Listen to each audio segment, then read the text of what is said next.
భీమా మల్ల యుద్ధంలో ఇప్పటి వరకు నన్ను ఓడించిన మగవాడే లేడు. ఈ రోజు నేను ఒక్క క్షణంలో భీముని బలం ముందు వాళ్ళని ఎదిరించలేక ఏడుస్తూ తల దిక్కు పరిగెత్తేవారు. అందరూ ఈత కొడుతుంటే భీముడు నీళ్ళలోనికి వెళ్లి కింది నుండి కౌరవుల కాళ్ళు పట్టుకొని లోపలికి లాగి వాళ్ళను ఉక్కిరి బుక్కిరి చేసి కాసేపటికి వదిలి నవ్వేవాడు.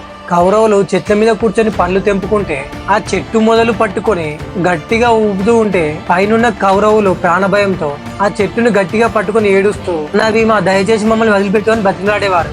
అది చూసిన దుర్యోధనునికి భీముని మీద ద్వేషం పెరిగింది. భీముడు ఎన్నో విధాలుగా వాళ్ళని ఏడిపించినా నిజానికి అదంతా బాల్య చాపల్యంతో చేశాడే తప్ప మరో ఉద్దేశం ఏది భీముడికి ఉండేది కాదు. కౌరవులను తన తమ్ముళ్లాగానే తలిచి అలా చేసేవాడు, కానీ కౌరవుల పైన ఎలాంటి ద్వేషం ఉండేది కాదు. కానీ దుర్యోధనుడు మాత్రం భీమసేనుని మిగిలిన పాండవులను శత్రువులుగా చూడడం మొదలుపెట్టాడు. భీష్ముడికి భీముడు బాగా నచ్చడం, పుష్టిగా బలంగా సరదాగా ఉండే భూమిని కోటలో అందరూ ఇష్టపడడం దుర్యోధనికి అది నచ్చలేదు.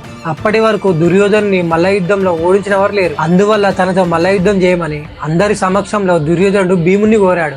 అందరూ ఎంతో ఆసక్తిగా చూడడానికి వచ్చారు. ఆ మల్ల యుద్ధం సరదా కొరకని అందరూ అనుకుంటున్నారు. కానీ దుర్యోధనుడు మాత్రం తన ఆధిపత్యం నిరూపించుకోవడం కోసం ఒక అవకాశంగా తీసుకున్నాడు. భీముడు దుర్యోధనుడు మల్ల యుద్ధం మైదానంలోకి వచ్చారు. అందరిలో ఆసక్తి పెరిగిపోయింది. అప్పుడు దుర్యోధనుడు భీముడితో, భీమా మల్ల యుద్ధంలో ఇప్పటి వరకు నన్ను ఓడించిన మగవాడే లేడు. ఈ రోజు నేను ఒక్క క్షణంలో అని తన మాటను పూర్తి చేసే లోపలే దుర్యోధనుకు ఉన్నట్టుండి గాల్లో తేలినట్లు, తన తల కుడివైపు నేలకు తాకినట్లుగా, వెంటనే తల ఎడమ వైపు ఏదో గట్టిగా దెబ్బ తగిలినట్లు, గాల్లో ఎగిరి బోర్లా పడ్డట్టు, తన నోటి నుండి రక్తం కారుతున్నట్లు అనిపించింది.